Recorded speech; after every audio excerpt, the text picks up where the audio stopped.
Ok, bueno, continuamos, ya terminamos la unidad uno. Después de un buen ratote, ya estuvimos viendo todo lo que era TCP/IP, IPv4 y IPv6 y hablamos un poquito de ARP, RAR, aquí lo voy a retomar, y lo de DHCP, ya toda esa parte la vimos. Y ahora nos vamos a sumergir en el mundo del switcheo, o bridging and switching. Esto es lo que vamos a trabajar en esta parte y bueno, voy a ocupar algunas diapositivas de la parte de Cisco y espero que ya tengan su software Packet Tracer instalado y hayan revisado el cursito para poderse manejar dentro del software. Y bueno, antes de empezar con la parte de switching, en sí vamos a dar una repasada a Ethernet, a capa 2 del modelo OSI, para que más o menos estemos en sintonía de qué es lo que vamos a estar abordando. Y bueno, ¿qué vamos a ver o qué vamos a trabajar? Bueno, obviamente el protocolo Ethernet, vamos a dar una repasada rápida. Ese ya lo vieron, ese ya lo trabajaron. Ya después vamos a entrar con los switch de redes LAN y un poquito del protocolo de resolución de direcciones. Lo que es ARP y RAR, le vamos a dar una repasada, pero ahora ya sobre el software de simulación, Packet Tracer. Entonces, protocolo Ethernet, perdón, que es, bueno, recordando, acuérdense que es la tecnología LAN más utilizada hoy en día, está definida por los estándares 802.2 y 802.3 de la IEEE y admite anchos de banda que van de los 10 hasta los 100, 10 megas hasta los 100 gigas. Normalmente Ethernet va a funcionar en la capa de enlace de datos y en la capa física, desde la perspectiva del modelo OSI. Porque si hablamos del modelo TCP/IP, sería en la capa de acceso a la red. Ethernet, si recuerdan, va a depender de dos subcapas individuales, que es la LLC y la subcapa MAC, la capa de control de enlace lógico y la subcapa de control de acceso al medio. Bueno, subcapa de control de LLC y subcapa en MAC. Normalmente la subcapa LLC o de control de enlace lógico es la que maneja la comunicación entre las capas superiores e inferiores, es decir, es la que me va a permitir comunicarme entre la capa de red o la capa 3 con las capas inferiores de la capa de enlace de datos, la capa física. Normalmente esa va implementada vía software, ¿sale? Y esta va a ser independiente del hardware, insisto, eso ya lo revisaron ustedes. Ahorita nada más es un repaso rápido, por eso me estoy yendo un poquito rápido. La subcapa MAC es la subcapa inferior de la capa de enlace de datos. En este caso se implementa mediante hardware, perdón. Entonces, generalmente en la tarjeta de red de la computadora. Dentro de la tarjeta de red de la computadora tengo un pequeño firmware, que es donde está implementada la subcapa MAC. ¿Por qué es importante aquí? O porque la vamos a estar viendo, porque es la que vamos a estar ocupando mucho cuando hablemos de los switch o de switcheo. En la subcapa MAC va a tener dos responsabilidades: el encapsulamiento de datos y el control de acceso al medio. Nos vamos a enfocar un poquito más en el control de acceso al medio, pero de todos modos, revisemos qué es el encapsulamiento de datos. Acuérdense que el encapsulamiento de datos es finalmente darme tres funciones. Delimitar la trama, es decir, qué tan grande, qué tan pequeña va a ser la trama. Acuerden que hay jumbo frames, hay frames normales. El direccionamiento, ojo, pero en este caso direccionamiento por capa MAC y la detección de errores. Lo que veíamos, o lo que veían, perdón, con el FCS, Frame Check Sequence, para poder verificar si había algún error a la hora de enviar la información. Y el control de acceso al medio ya va a ser el responsable de colocar las tramas en los medios y de quitarlas de ellos. Normalmente esta subcapa se comunica directamente con la capa física. Hay un detalle, entonces, la subcapa MAC en su responsabilidad de hacer la trama o hace la trama que se va a enviar. Y aparte es la encargada de ponerla sobre el medio para que se envíe y también tomarla del medio para enviarla a la capa superior. Ahora, ya es una tecnología que ya tiene sus años, desde el 73 han estado evolucionando. Eran relativamente lentas, una velocidad de 10 megas, aunque ya hay velocidades de 10 gigas o hasta de 100 gigas ya en algunas pruebas. Pero créanme que con un gigabit de transferencia se trabaja perfectamente. En algunos casos trabajar con 10 gigas es necesario, en casos muy específicos, en el entorno de servidores o ese tipo de cuestiones. Recordando los campos de la trama de Ethernet, este sería un pequeño resumen rapidísimo. el preámbulo, dirección MAC destino, dirección MAC origen, el Ether type, datos y el frame check sequence. En este caso, aquí los datos, aquí es donde lo que me transmitió la capa de red y que lo encapsula la capa de la capa 2 del modelo OSI. Aquí es donde va a guardar los datos. Entonces, lo que les comentaba, las tramas de menos de 64 bits se consideran fragmentos de colisión o tramas cortas y se descartan automáticamente, y las tramas de más de 1500 bytes de datos se consideran jumbos o tramas bebés gigantes. Eso ya lo revisaron, no me voy a meter mucho. Si el tamaño de una trama transmitida es menor que el mínimo o mayor que el máximo, el dispositivo receptor descarta la trama. Ese es el chiste de ya tener tamaños definidos. Como los datos ocupan diferente tamaño, pueden tener tramas que no sean del mismo, no tengan que cumplir siempre con un tamaño específico, pero sí tienen rangos. Entonces, si no cumples con el rango y la trama es correcta, lo único que se hace se rellena con ceros para cumplir y que la trama se considere correcta. Todo lo demás es basura, ruido. Y bueno, direcciones MAC y numeración hexadecimal ya no me voy a meter mucho, pero recuerda, la dirección MAC es un valor binario de 48 bits que se va a expresar como 12 dígitos hexadecimales. ¿Vale? Y recordarán que la dirección MAC se crearon para identificar el origen y el destino reales. Normalmente está dividida en un identificador único que se le asigna al proveedor o a la empresa fabricante y un ID que ya es asignado por el fabricante o por el proveedor. 24 bits para el OUI, que es el identificador único de organización, y 24 bits asignados por el proveedor. Ahí puede hacer las mezclas que quiera. En teoría, las direcciones MAC no se repiten, pero con todo el mundo de equipamiento que tenemos, esto no es tan real. Lo recordarán que por eso se dividen en regiones las MAC, se hace ciertos arreglos. ¿Para qué? Para que, por ejemplo, la MAC se puede estar repitiendo en alguna otra tarjeta de red, pero de otro continente completamente diferente.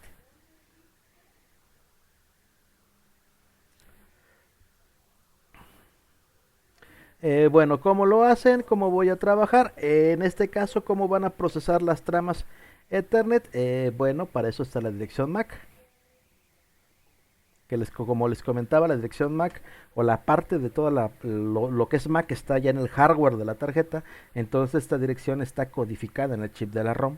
Tiene una ROM permanente, la tarjeta de red. Entonces cuando la computadora arranca, siempre que va a verificar es tomar la dirección MAC de la memoria y la va a trasladar a la RAM. Entonces cuando un dispositivo va a enviar un mensaje a una red, va a adjuntarle esta información al encabezado de la trama. Normalmente tiene la dirección MAC origen y la dirección MAC destino.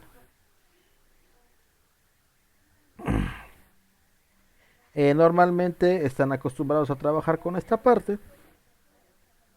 Esta es la forma de representar una dirección MAC con números en hexadecimal.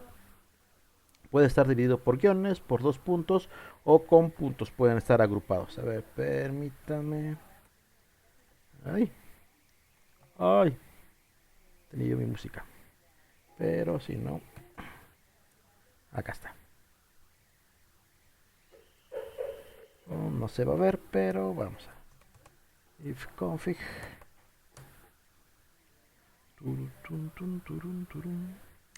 En Linux también pueden revisar. Sí, ya sé que no se ve. Nada más estoy ejecutando el comandito. Y ya se los voy a mostrar. Ouch. Se me olvida que este casi no se ve. Entonces, por ejemplo, esta es la dirección Ethernet de mi tarjeta de red con la cual estoy trabajando actualmente. Aquí está separada por 2 puntos.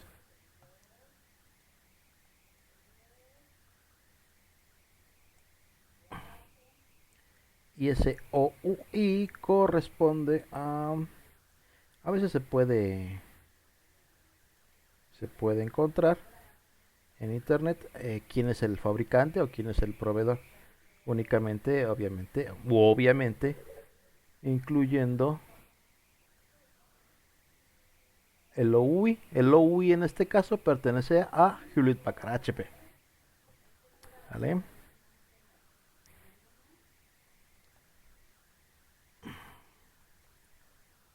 Pues regresamos. Nos habíamos quedado en las representaciones de las direcciones MAC. Entonces, como les comentaba, se puede representar de diferente manera. Normalmente en Linux se representa con la segunda opción, es decir, separada por 2 puntos. Y acuérdense también, dependiendo de cómo se envíe el mensaje o la dirección destino, van a tener diferentes tipos de dirección MAC. La dirección MAC de unidifusión es la dirección cuando se utiliza una dirección única, es decir, solamente se indica que solamente o se va a entregar a un dispositivo específico. Aquí recuerden que el detalle es de que también se tiene que conocer la IP. Aquí ya nos vamos a empezar a pelear con los switch. Y en una dirección MAC de difusión, en este caso, la dirección destino solamente va a tener números unos. ¿Sale? Fs, Fs. Vean el primer, el bloque de la MAC destino, va a ser FFFF en hexadecimal. Para que sea o que lo puedan recibir todos. Este es un mensaje de difusión o también conocido como mensaje de broadcast, porque todos lo van a poder recibir. De ahí tengo la dirección MAC de multidifusión. En este caso ya tengo grupos de direcciones a los cuales les voy a asignar o a los cuales les voy a enviar el mensaje que quiero que llegue. Por ejemplo, en el esquema tengo nada más o tengo 5 equipos, pero solamente quiero que le lleguen a 3. ¿Puedo hacer ese tipo de arreglos también? Sí, también lo puedo hacer. Bueno, en este caso no, la práctica de laboratorio la vamos a dejar para cuando terminemos esta diapositiva. Ya se las mando para que lo puedan hacer. ¿Sale? Todo esto se va a hacer sobre Packet Tracer por el momento. Y bueno, ahora sí ya llegamos a lo que nos interesa. Insisto, este fue el repaso rápido de Ethernet. Todo eso ya lo vieron en el semestre pasado. Y bueno, entonces, para empezar, los switch o los switches son los dispositivos que ocupamos actualmente.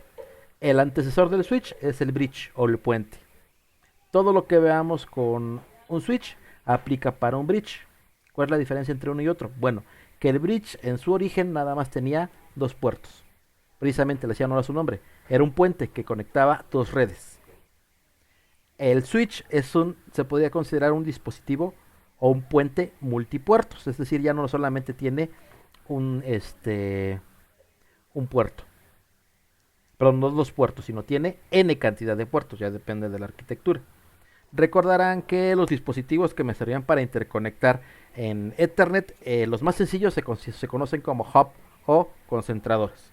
Y lo único que hacían era repetían en todos los puertos el mensaje. Los switches cambian su forma de trabajar. Vamos a ver qué es lo que pasa. Entonces, para empezar, el switch Ethernet es un dispositivo de capa 2. Y para poder trabajar va a utilizar las direcciones MAC Ethernet de capa 2. Por eso se considera un switch en su forma más básica, un dispositivo de capa 2. ¿Por qué? Porque trabaja en esa capa y utiliza las direcciones MAC Ethernet de esta capa, de capa 2. Ojo, nada más pequeña aclaración. En la actualidad ya se trabajan con switches que se consideran switch de capa 3. Pero por el momento les voy a decir que únicamente el switch trabaja en capa 2. Ahora, normalmente el switch cuando lo encienden van a tener una tabla de direcciones MAC vacía, porque todavía no conoce las direcciones MAC de los equipos que están conectados. En nuestro ejemplo son nuestros 4 equipos. Nada más está el inicio de la dirección MAC, 00, 0A, 00, 0B, etc. Entonces el switch no sabe a quiénes tiene conectados en cada uno de sus puertos. Entonces el switch tiene que empezar a llenar esta información, pero no lo hace él solito. Tiene que hacerlo en conjunto con los equipos. Ojo, ya cuando veamos el Packet Tracer o cuando ya lo estemos trabajando, se van a dar cuenta que la tabla de direcciones MAC se conoce como tabla de memoria de contenido direccionable o por sus siglas en inglés CAM. ¿Vale? Es más común manejarla así como tabla CAM, no como tabla de direcciones MAC, sino como tabla CAM. Ok, ahora, el switch siempre va a crear dinámicamente la tabla de direcciones MAC. El proceso para obtener este direccionamiento es el siguiente. Los switch van a evaluar todas las tramas que entran. Todas las tramas que entran van a revisarlas. Recordarán que dentro de la trama que se envía siempre va la dirección MAC origen. Eso es lo primero que tienen que hacer. El switch revisa la trama Ethernet que le llega por un puerto específico, en este caso el puerto 1, le llega una trama y va a analizarla. ¿Qué es lo que va a analizar? La MAC origen, no destino ahorita, sino la MAC origen. ¿Quién lo envía? Entonces, ¿qué es lo que va a revisar? Ah, bueno, se verá su tablita. Imagínense la tabla así como la muestran. El número de puerto y la dirección MAC. Va a revisar si la dirección MAC origen es desconocida, se va a agregar a la tabla junto con el número de puerto. Si la dirección MAC de origen existe, el switch tiene un temporizador. Esa tabla no es o no se mantiene siempre, sino tiene un temporizador. Entonces, si le vuelve a llegar otro paquete de esa dirección que ya la conoce, el temporizador se actualiza. Normalmente, como comenta la diapositiva, los switch van a guardar esa entrada en la tabla durante 5 minutos. Entonces, por así decirlo, en promedio, casi todos los fabricantes guardan o actualizan esa tabla cada 5 minutos. Entonces el switch siempre está trabajando. Ojo, eso se puede modificar. Pero bueno, ya lo veremos. Ahora, ya tengo quién envió el mensaje y ya tengo en qué puerto está. Como acabo de encender mi switch no sabe dónde está el que tiene que recibir el mensaje. Entonces, si hay varias opciones, si la dirección MAC de destino es de difusión o de multidifusión, la trama se va a enviar por todos los puertos excepto el de entrada. Esta es una característica muy interesante. Ya puedo identificar por qué puerto me llegó la información, entonces ese puerto ya no lo voy a ocupar para reenviar. Únicamente voy a ocupar todos los demás puertos. Si es de difusión, es decir, si es para un bloque o si es de multidifusión de broadcast para todos, se envía por todos excepto el de entrada. Pero si la dirección MAC de destino es una dirección de unidifusión, es decir, que se va a enviar a un a una dirección específica, el switch tiene que buscar esa dirección en su tabla de direcciones MAC. Si no la encuentra, ¿qué es lo que va a pasar? Bueno, primero, si la encuentra, antes de saltarme, si la encuentra, la envía por el puerto específico. Pero si no la encuentra, crea envía el paquete por todos los demás puertos, a excepción del de la entrada. Únicamente lo va a procesar el switch, únicamente lo va a procesar el que lo tenga que recibir.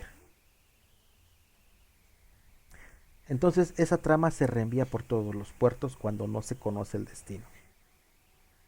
Entonces, ¿qué es lo que va a pasar? Va a ir construyendo o va a ir llenando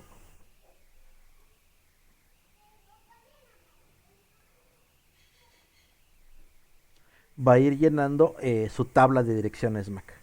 Entonces, a medida que el switch va recibiendo las tramas de los diferentes dispositivos, puede ir llenando su tabla de direcciones MAC.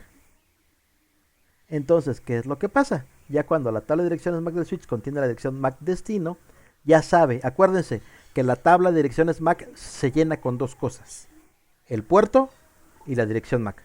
Un punto extra es el temporizador, no lo estoy tomando en cuenta, pero ahorita lo que me interesa es identifico el puerto en el cual está conectado el equipo específico. Entonces así es como voy a ir enviando los paquetes o la información a su destino específico. Ya no lo voy a estar reenviando a todos, sino únicamente a quien tiene que llegar.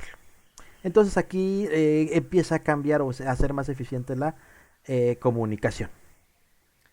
¿Vale? ¿Por qué? Porque voy llenando mi tabla de direcciones MAC.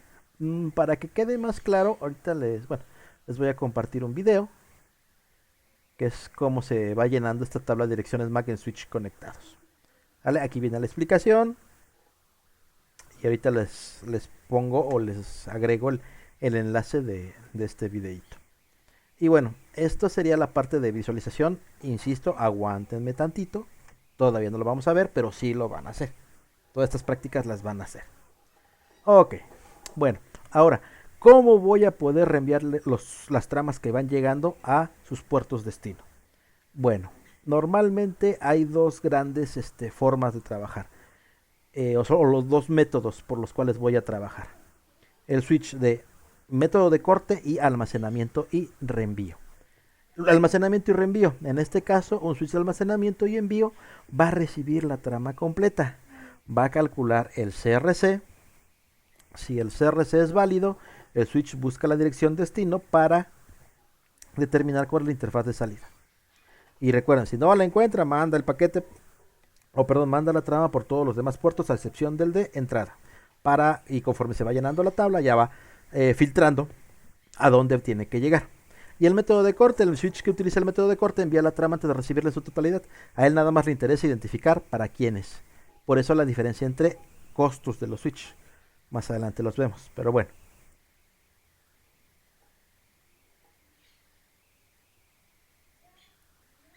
En el caso del switching por método de corte, el switch reúne en el buffer solo la información suficiente de la trama como para leer la dirección MAC. Es decir, hasta que llegue yo a la dirección o al campo donde está almacenada la dirección MAC destino, hasta ahí.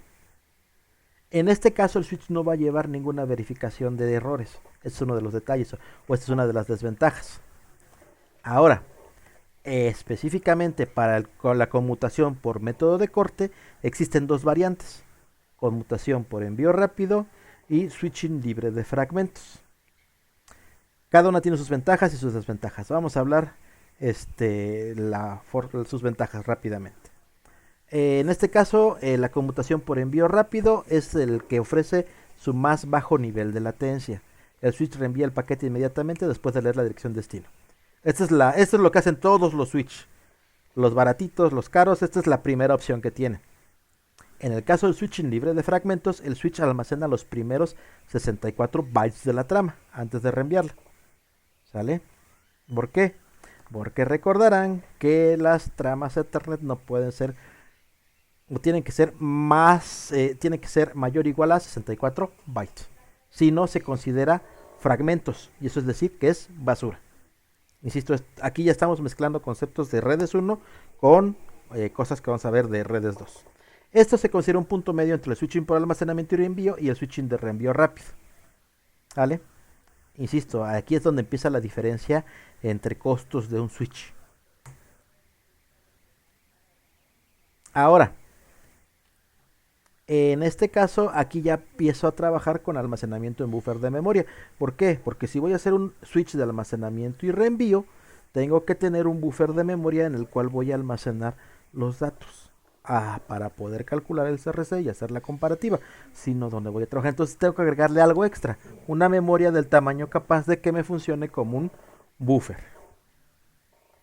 En este caso el switch Ethernet puede utilizar una técnica de almacenamiento de buffer de memoria para almacenar tramas antes de enviarlas.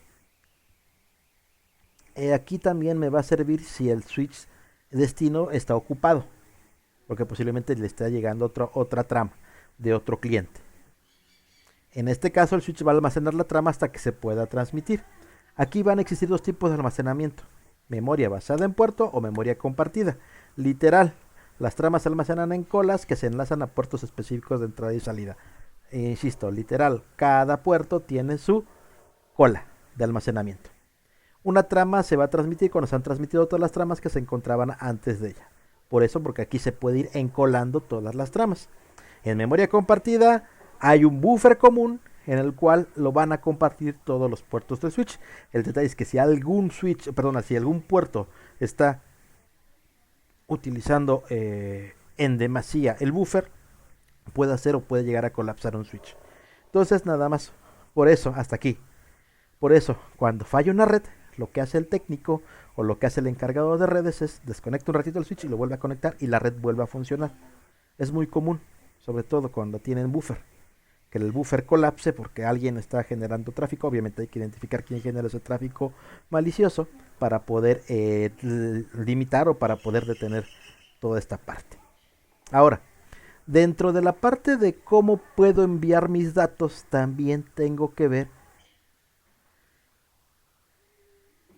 otros dos parámetros: la configuración de duplex y la velocidad. Recordarán que la parte de duplex hace referencia más que nada a si puedo transmitir y recibir al mismo tiempo. Aquí es donde empieza lo interesante. Aquí en una red de Ethernet, insisto, todo eso ya lo vieron, pueden recordar que hay un duplex completo, es decir, ambos extremos pueden enviar y recibir datos simultáneamente. En semiduplex, solo uno de los extremos puede enviar datos a la vez o por vez. Entonces, uno habla, el otro se calla y recibe. El otro tiene la opción de hablar y el otro recibe. Entonces aquí también se puede configurar si quieres que sea duplex completo o semiduplex. Normalmente ya en la actualidad ya no tienen que configurarlo. Hace mucho tiempo sí tenía uno que entrar a configurar o revisar si la tarjeta lo soportaba. Ya en todo caso, en este caso, ya la mayoría de los dispositivos utiliza la autonegociación. En este caso, los dispositivos intercambian información sobre las capacidades de duplex, todavía no llegó a velocidad, sobre las capacidades de duplex y eligen el modo de mayor rendimiento. Es decir, ¿qué tanto puedes procesar? ¿Tú qué estándares manejas? Esa es una de las grandes ventajas que ha permitido a Ethernet crecer a la cantidad que tenemos ahora. Y esto también se ponen de acuerdo en la velocidad. Y te tienen que poner de acuerdo en la velocidad, sobre todo para no colapsar al dispositivo, ya sea que sobre todo al que recibe. Porque normalmente le pueden empezar a llegar tramas, un montón de tramas, y no saber qué hacer, no poderlas procesar. A ver, permítanme. Bueno, ya atendimos, entonces, regresando. Insisto, en la actualidad ya los dispositivos se pueden identificar cuál es su configuración de duplex recomendada y cuál es su velocidad recomendada. Se ponen de acuerdo literal qué configuración de duplex van a ocupar y a qué velocidad van a trabajar. Normalmente era muy común que hubiera un problema de rendimientos con enlaces Ethernet cuando el puerto, por ejemplo, funcionaba en semiduplex y duplex completo y no se ponían de acuerdo y los dos trabajaban cada quien por su lado, que llegaba a colapsar el enlace. Entonces esta era una causa muy común de problemas en la red. Otro detalle con, con Ethernet ya actual, ya todos tienen la parte de auto MDX o MDX. Normalmente, si recordarán, para conectar entre dispositivos específicos se requería cables específicos, ya fuera cruzado directo. Resumen rápido, insisto, eso ya lo vieron. Déjenme hago un poquito más pequeño esto. Eso ya lo vieron. Dispositivos de la misma capa, cable cruzado. Dispositivos de capas diferentes, cable directo. Ya lo vieron. Normalmente la mayor parte de los dispositivos admiten característica de interfaz cruzada automática, es decir, si voy a conectar dos PCs puedo ocupar un cable directo sin problemas, siempre y cuando sean dispositivos actuales, porque hay dispositivos viejitos que forzosamente necesitas el cable cruzado. Este tipo de AutoMDX se puede activar en algunos switch, se le puede ahí configurar para que permita conectarse entre otros, o cuando si se conecta dos puertos de switch con un cable directo no van a trabajar. Pero si se activa lo de MDX Auto, el switch va a detectar qué tipo de cables tiene y va a configurar las interfaces de manera adecuada. Entonces para no tener que estar haciendo si es cable cruzado, cable directo, todo se hace con cable directo, el mismo estándar y ya. Pero insisto, esto lo traen los dispositivos modernos o actuales, no todos lo traen, entonces hay que revisar.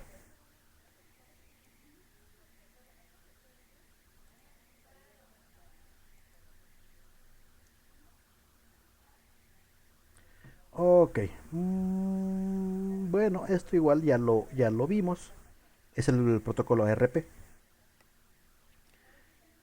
Recordarán que para poder enviar paquetes tengo su MAC destino, MAC origen, pero también necesito las IPs origen e IP destino. ¿Por qué? En capa 2 tengo las direcciones MAC y en capa 3 tengo las direcciones IP. Pero estas direcciones IP, estas direcciones MAC tienen que hacer match, tiene que haber una concordancia. Normalmente cuando lo voy a enviar a una red remota, como dice aquí, tengo que ocupar un gateway.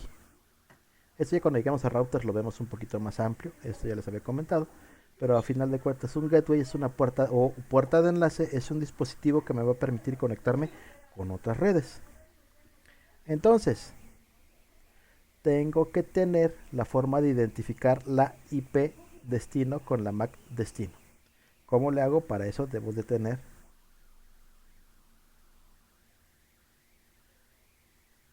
ARP. Sale Address Resolution Protocol o protocolo de resolución de direcciones. Ay, perdón. Entonces, para poder determinar la dirección MAC destino, el dispositivo va a utilizar ARP. ARP, como les comentaba, proporciona dos funciones básicas: resolución de direcciones IPv4 a direcciones IP, MAC, perdón, es decir, el enlace entre IPv4 y MAC y el mantenimiento de esa tabla de asignaciones. Entonces, como les comentaba, vamos a ver ya en un del simulador que aquí tengo ya mi IP y voy a tener mi tabla ARP. Ya se les había mostrado en mi máquina. Entonces, aquí rapidísimo, recuerden, las funciones del protocolo RP es que la dirección IPv4 tenga su dirección MAC correspondiente. Insisto, aquí también, esto ya no me voy a meter tanto, esto ya lo vimos también nosotros. Les voy a compartir también el videíto que explica paso a paso cómo trabaja. Y bueno, las tablas, como les comentaba, las tablas de direcciones MAC también, ay, perdón, se tienen que actualizar porque cada cierto tiempo la memoria caché, se van eliminando las entradas RP. Entonces, si no se han utilizado un periodo especificado, tienen un contador, se elimina. Varía dependiendo del sistema operativo, ¿vale? Eso ya se les había comentado. Vamos a ver que también en dispositivos con los cuales vamos a estar trabajando en el simulador, puedo tener o voy a tener mi tabla ARP o en mi máquina tengo mi tabla ARP. ¿Sale? Esto ya lo vamos a ver un poquito más con la práctica. Igual todo esto se las voy a pasar. Difusión ARP, ahí es más que nada lo que les comentaba de los problemas que tuve o que puede tener ARP de seguridad. ¿Sale? Resumen del capítulo que vimos, Ethernet. Le dimos una repasada rápida. Ay, perdón, anterior. Eh, el funcionamiento de Ethernet, cómo funciona un switch en su parte más básica y explicar la forma en que el protocolo de relaciones de direcciones permite la comunicación en una red. Bueno, a ver, permítanme. Entonces, por favor, aquí sí ya necesito que tengan instalado su Packet Tracer trabajando y necesito que revisen, a ver, permítanme, acá está, que sea la versión mínimo, la versión 8, no se alcanza a ver muy bien, pero es la versión 8.0 o superior. Si es por abajo, no voy a poder abrir sus prácticas. Y eso obviamente les va a afectar en su calificación o en su examen. Entonces, por favor, que sea la versión 8.0. En el siguiente videito les explico cómo trabajar aquí rápidamente con Switch, cómo jalar, cómo configurar rápido. Insisto, esto se supone que ya lo deben de haber visto o ya les comentaba que cuando bajaran ¿cómo se llama? Que cuando bajaran su software hay un cursito de Packet Tracer de Cisco y ese les va a servir para el menú, para qué me sirve. Yo me voy a encargar de explicarles, por ejemplo.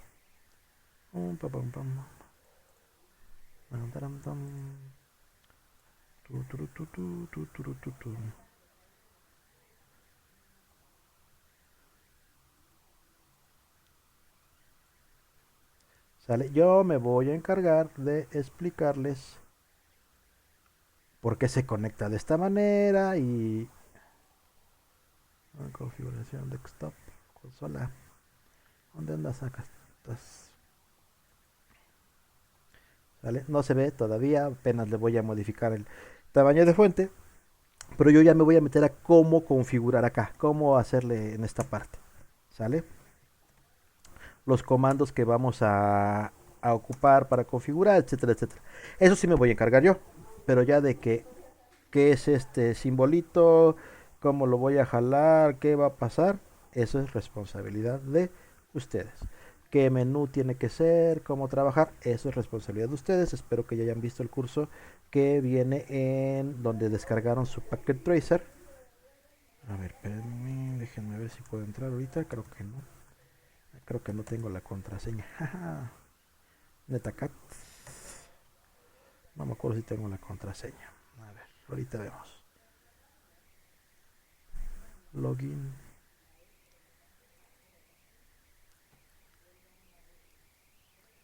A ver, rapidito, a ver si entra.